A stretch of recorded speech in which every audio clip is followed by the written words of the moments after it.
怎么了？老爷他，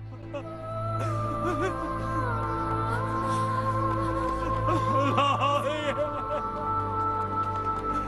老爷，老爷。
慢，邵主任，有什么吩咐啊？我来。哎，何劳邵主任亲自动手啊？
贾员工，如果你身体挺得住的话，就留下来吧。你跟随家父30多年了吧？谁说不是呢？自从当初老爷救我一命，老奴一直相随着老爷，都32年了。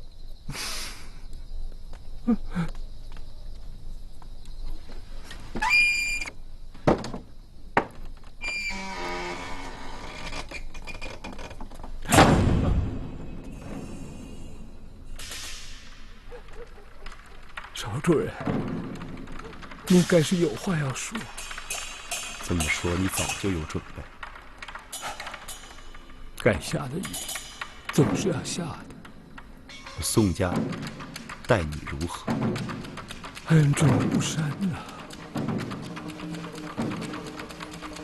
家父待你如何？如再生父母。好，这里没有外人。你告诉我，家父是怎么死的？老爷的是红染风寒。家父平日身体健朗，又精通医术，怎么会被风寒夺去性命？邵主任，老爷的确是偶中。胡说！家父分明是死于谋杀。老爷真是大胆奴才！为什么不说话？老爷他真是死。跪下！看着他，看着家父的灵位。我再问你一遍，家父是怎么死的？好，你不说，我替你说。刚才我为家父换衣服的时候，已经观察过，家父遍体小泡，肤色青黑，两眼突出，嘴唇破裂，两耳肿大，肚腹膨胀，肛门红肿，十指青黑。随经亲手擦拭，眼角鼻孔还有黑色的淤血，如此之症还敢说不是谋杀？只有一个解释。就是你给家父下了毒。少主人呢？老爷对老奴感恨不尽，老奴对老爷更是感恩戴德，忠心不二。少主人怀疑老奴给老爷下毒，让老奴怎么面对老爷的英魂呢？如不是你亲自下手，也是你代人受过。说，如你不说出实情，我照样拿你继父。老爷说过，他的死因能够瞒住别人，却也瞒不住少主人的眼睛。现在看来，让少主人一眼看破。怎么回事？说呀！你是明知实情不说，看我把你带到官府，你还敢隐而不报！来人！少主人别喊，老奴不想瞒少主人，是怕瞒不住外人呢。究竟想隐瞒什么？老爷临终前给少主人留下了遗书，老奴本想待办完丧事之后，再把信交给少主人的。为什么要等丧事之后？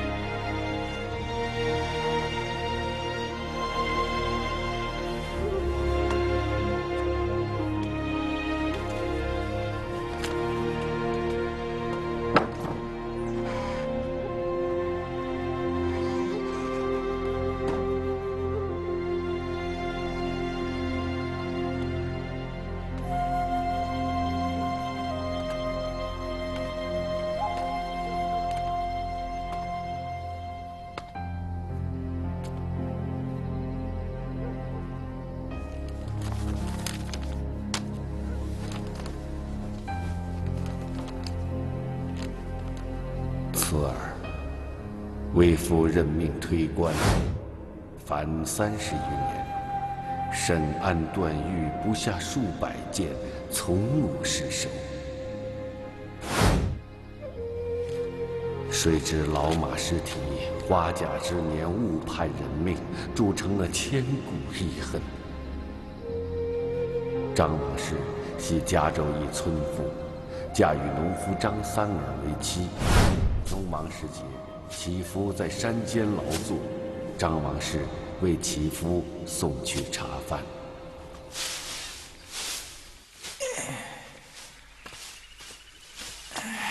来，吃饭吧。嗯。累了吧？嗯。啥好吃的？给，饼。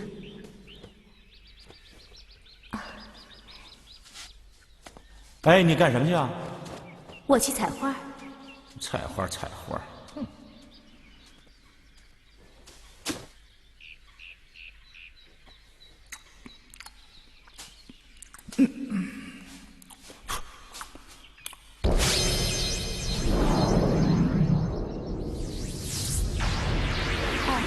这花好看吗？好看，不过没你人好看。我把它采回家，用水养着，半个月都不会凋谢的。花能插半个月不凋谢，不知女人能不能守半年妇道不出丑？你这话什么意思？没什么意思，我就是想提醒你，少跟你表哥王可勾搭，你免得村里人笑话。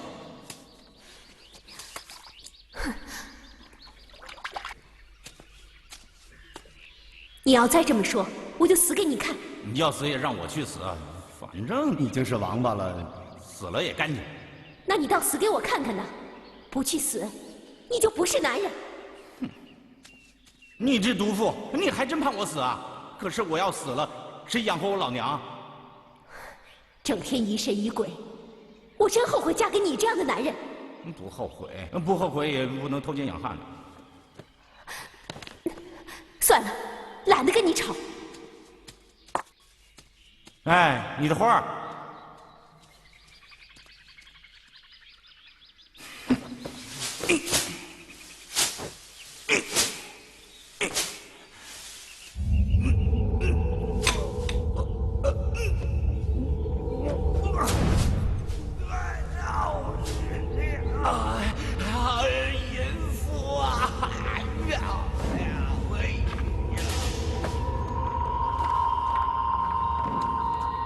人呢？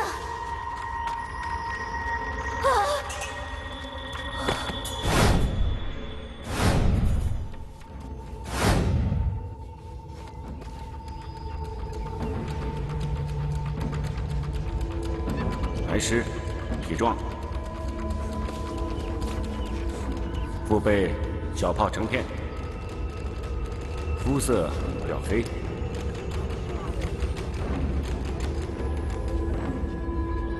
双眼突出，嘴呈微裂，两耳略肿，耳鼻眼角有紫黑血流出。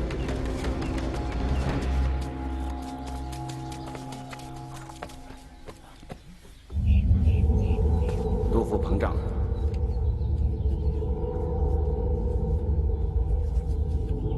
肛门肿胀，指甲紫青，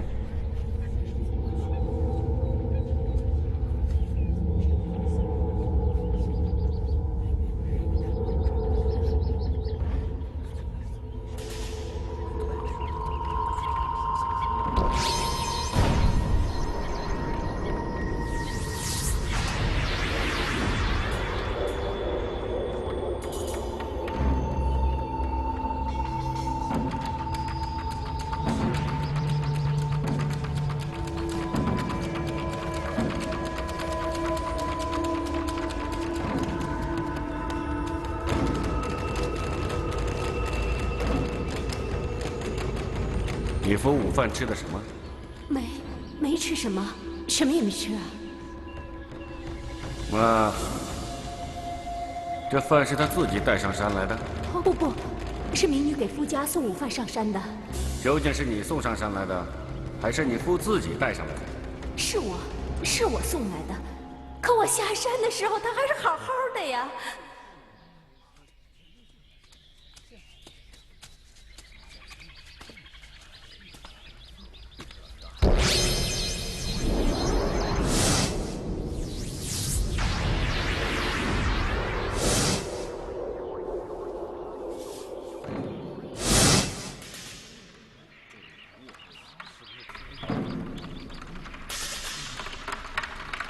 好生带回衙门，找条狗试试。小心，别清了罐子里的一滴水。宋大人，张三死前还留下了半句话呢。什么话？他说了阴府毒。宋大人，我夫到底是怎么死的？你夫是被毒死的。把男尸抬回衙门，把妇人收监。当时验尸，确定死者中毒而亡，又将剩余茶水喂犬，犬饮后当即倒毙。目击证人亲耳听见妇人失德而引起的夫妻争吵，更有连累佐证张王氏与表兄王可过往甚密。带王可。当日将王可拘传到案，王可也当堂供认与张王氏的通奸之事，既有通奸情节，还有目击旁人，更有下了毒的圣茶为证。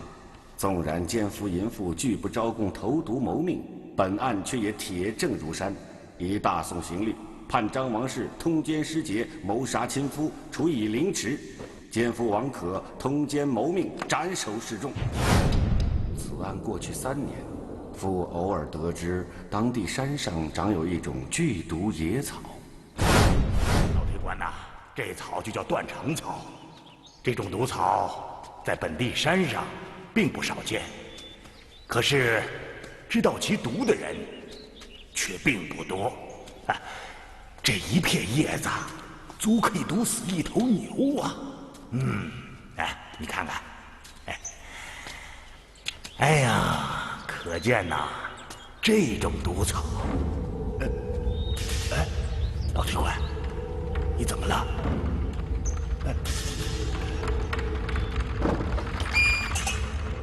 为父重新审阅当年案卷，才发现张王氏与王可通奸杀夫一案中存有一大破绽。要是张王氏预谋毒杀亲夫，又怎么会蠢到把毒下在他亲手送到地头的茶水之中？冤魂在天，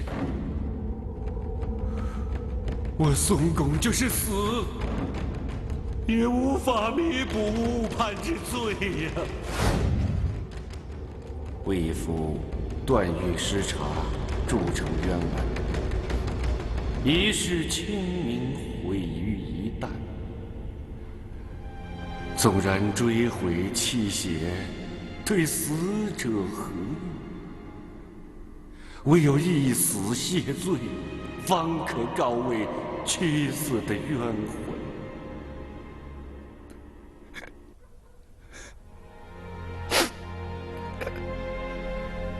子儿，常人有过，改之为善。行官出错，事关人命。父谢罪自绝，别无牵挂。唯念刑狱审勘，干系重大，稍有不慎，关乎人命，故特宜此主。宋门之后，农耕渔猎，经商作贾，断不可涉足刑狱司高，以免重蹈父之覆辙。切记，切记。父亲，孩儿谨记在心。少主任呐，此事关乎老爷的一世英名啊！只有天知地知，你知我知，即便是对老夫人，也不能说，不能说呀。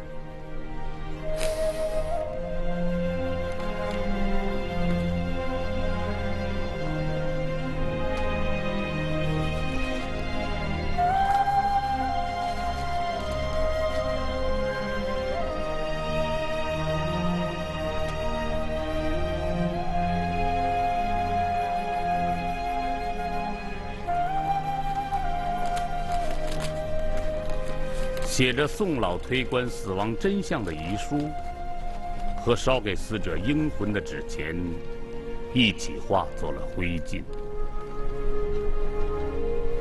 几天后，忠心耿耿的宋家老奴也紧闭着口眼，猝然谢世。从此，除了宋慈，世上再无人知晓这个天大的秘密。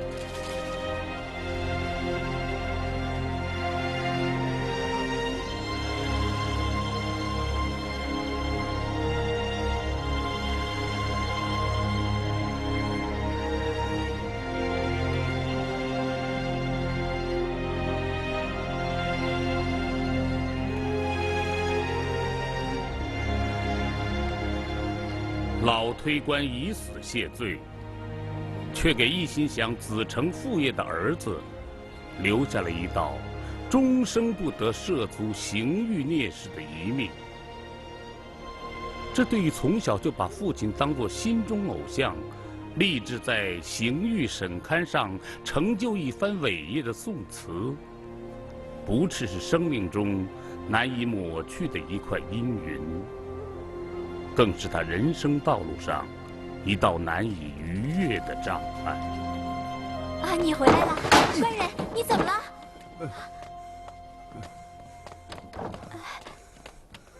哎，官人，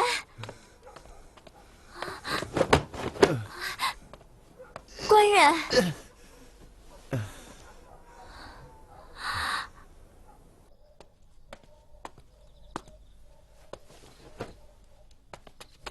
哎呀，是知县大人到了吧？在下恭候多时了。你是？在下是梅城官驿的驿丞。哎，您快快请进。哎，我身着便服，你一眼就能认出来。嘿嘿，好眼力，好眼力！当了几十年的驿丞，别无长进，还就是练就了一副好眼力。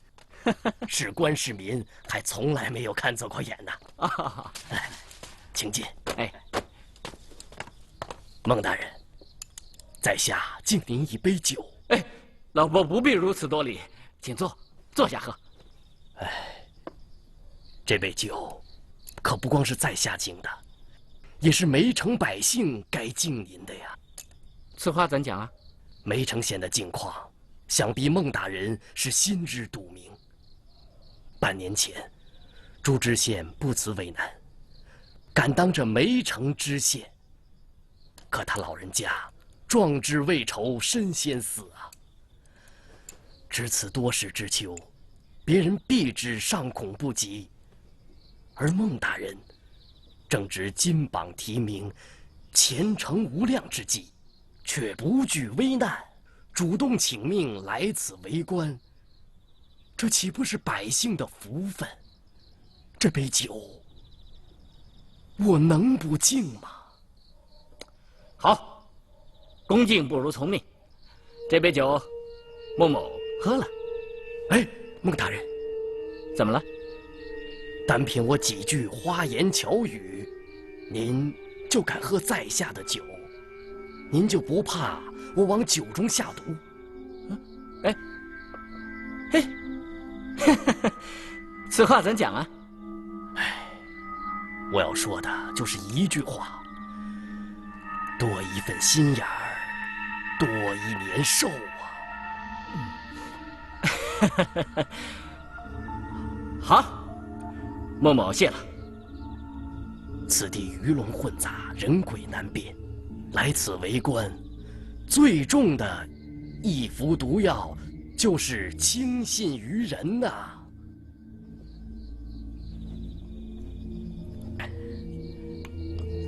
这杯酒才是您可以喝的，孟大人，切记呀！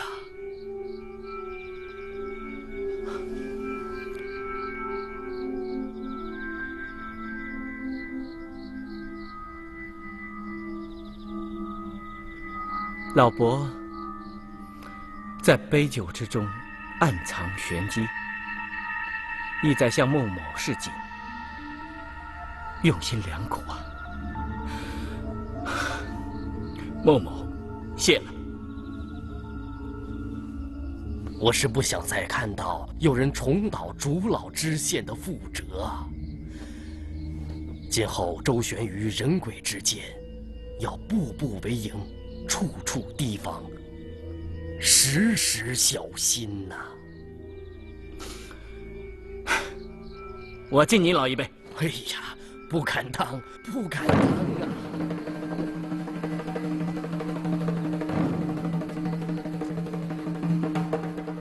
啊！你怎么了？啊？渴了吧？给你沏着茶呢。多谢夫人了。总算听到你说一句好听的话了。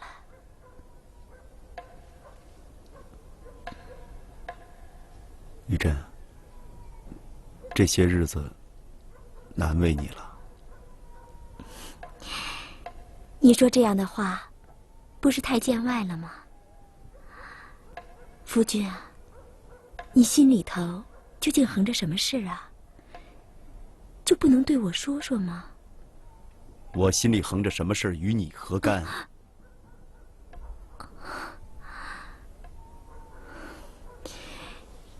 你怎么说发火就发火呢？其实，我也不是非要你对我说什么，只是我看着你一天天的消沉下去，实在是于心不忍呐。好，就算我能看下去，可是你也应该替年事已高的婆母想一想。他老人家那么大的岁数，又遭受那么大的打击，他嘴上不说，可是心里头比谁都难受。哎，你上哪儿去啊？我去母亲房里看看。别去了，我刚从他那儿过来，他刚睡下，别去惊动他了。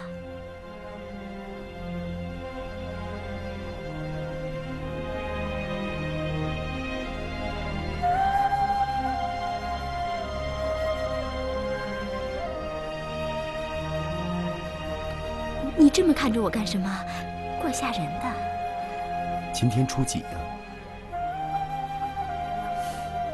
？3月初8，我的生日啊！哎，你怎么知道的？哦，对了，我们换过生辰八字，你当然知道了。3月初8，那就是说，孟贤弟已经走了半个月了。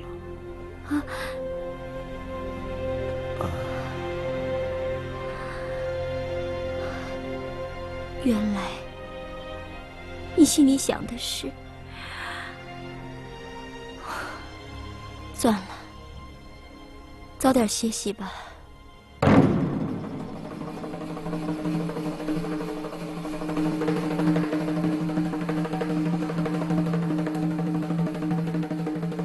来，孟大人，您先洗把脸。好，洗完脸您早点歇着。好嘞。哎，老伯，我有句话还是想要问问您。嘿，您应该先问问，我一个小小的议程，怎么会对孟大人的底细如数家珍呢？您不是说您有一副好眼力吗？哎，是因为县衙杨主簿事先吩咐过的。杨主簿？哎，杨主簿？哎，啊，这么说，县衙早就知道我今天晚上要投诉官印。没成的事啊，就是这么奇怪。他说明天一早，县衙一城都要到此迎候孟大人。哦，老人家，竹知县之死，您要问我竹知县是怎么死的？哎，我只能回答您，是在落马坡悬崖摔死的。老人家，您这是话里有话，弦外有音呢。哎，您既然信任我，您为什么就不能直言相告呢？孟大人，您以为我要对您隐瞒什么吗？其实我恨不得把那些贪官污吏一个一个的指出来让您看。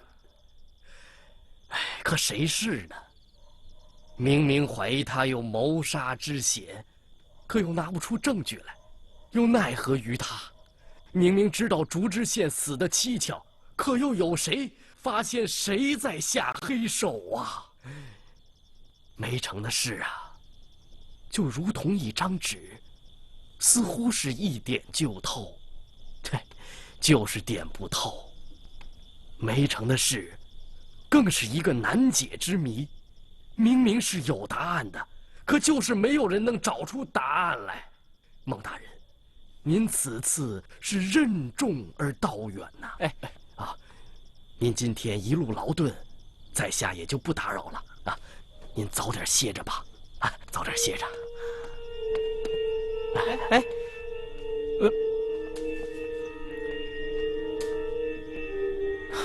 听了老一成的一番话，孟良辰忽然感觉到心头沉重，不不由得想起了他的结义兄长宋慈，他甚至后悔不该拒绝宋慈想助他一阵的好意。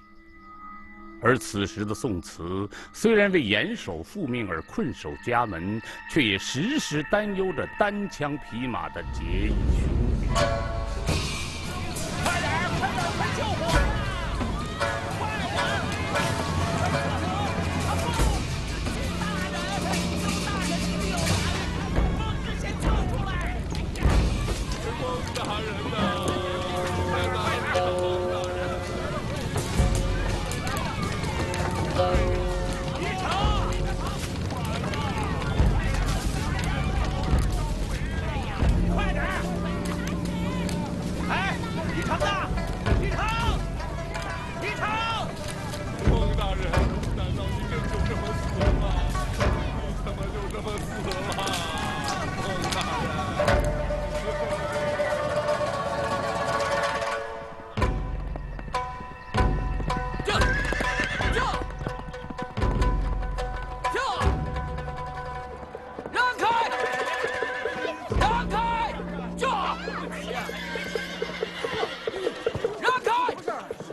夫君，哎，你上哪儿去啊？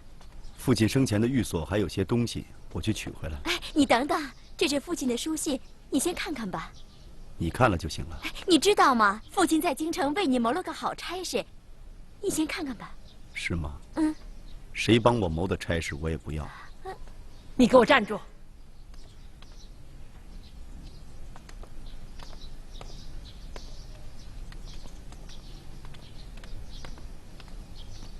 娘，我去父亲生前的任所取东西，刚要跟您说。你父亲在世的时候，可没你那么不近人情。你岳父大人好心帮你，你不言一声谢，连人家的信看都不看，你还算知书识礼之人啊？啊，娘，你也别生气，他只是着急要走。你还护着他。是什么信啊？拿来我看吧。嗯。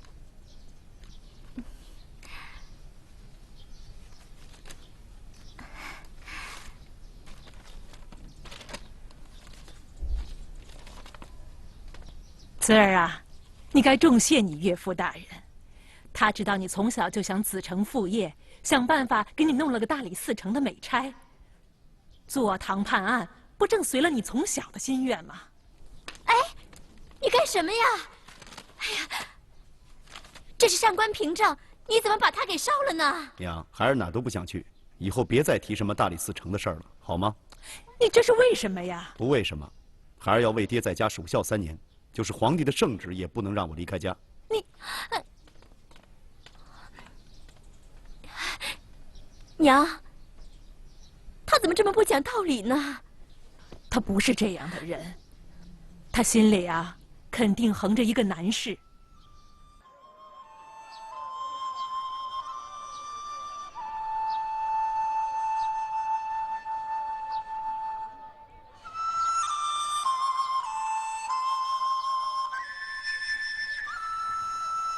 英姑娘，谋杀，这又是谋杀！大哥，你的意思是说，宋老推官是被人谋杀而亡的？不是，我说的是梅城新任知县孟良辰。孟良辰啊！哎，他又怎么了？新任知县他怎么了？他到底怎么样了？我刚刚在加州城门听说啊，朝廷接到梅城县的丧报，新任知县孟良辰在上任的途中被一场大火给烧死了啊！前任县令不明不白的摔死，新任知县又被不明不白的烧死。哎，这世界上哪有这么多不明不白的怪事啊！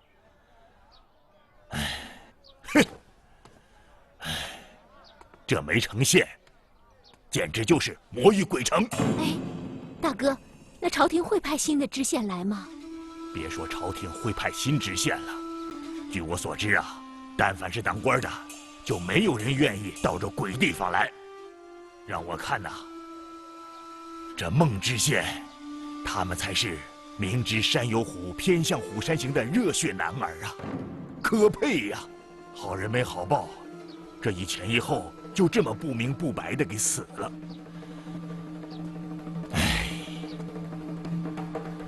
本来想请宋推官出马，查出父亲的死因，为冤死的父亲报仇雪恨。可是谁能想到，等我们赶到嘉州城，宋老推官猝然而亡，现在连新任的知县也死了。这真是天道颠倒，恶人逍遥啊！哎，我想起个人来。你想起谁来了？那天我在街上跟人争执，跟这个孟知县有过一面之缘。他身边有个跟他称兄道弟的高人，要是找到他，肯定会为他的兄弟报仇的，说不定会把你父亲这个案子也破了。真的？啊，哎，走，我去找。啊。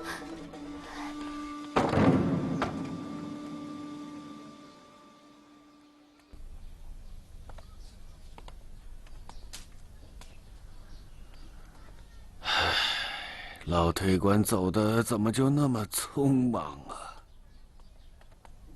老书吏，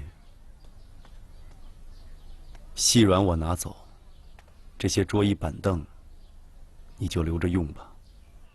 等等，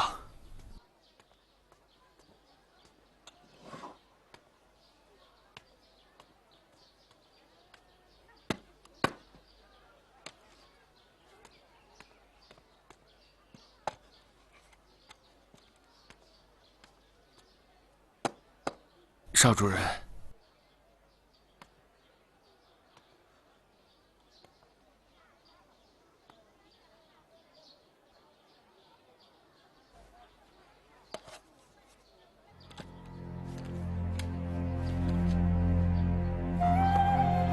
老推官谢明要邵主任亲手开解啊。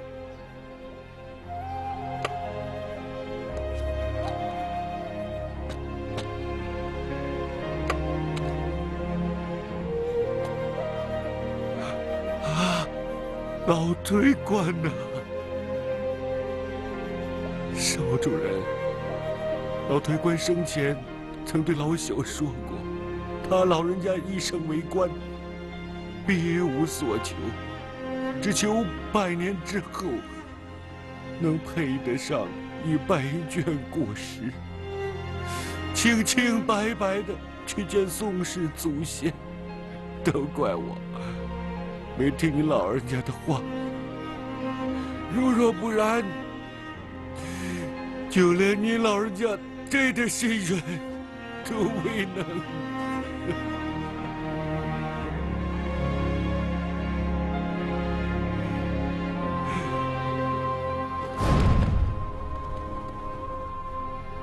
喝酒不给钱，打！打！起来！嘿，起来！我没带钱，改天会给你的。白喝呀！也不知道到什么地方去找。先别急，我们先回京城再说。哎，一连死了2任知县，我就不信朝廷会置之不管。敢耍赖是吧？过进来！喝了酒不给钱，还想就这么走了？你说，这能快给我围住他！到我店里来白吃白喝！你敢动我，我给你，会给你的。钱就走，给我打！怎么了？原来是他！松手！谁呀？松手！哎，你给我捆住了！别动！哎，放开！放开！哎，各位，有话好好说啊！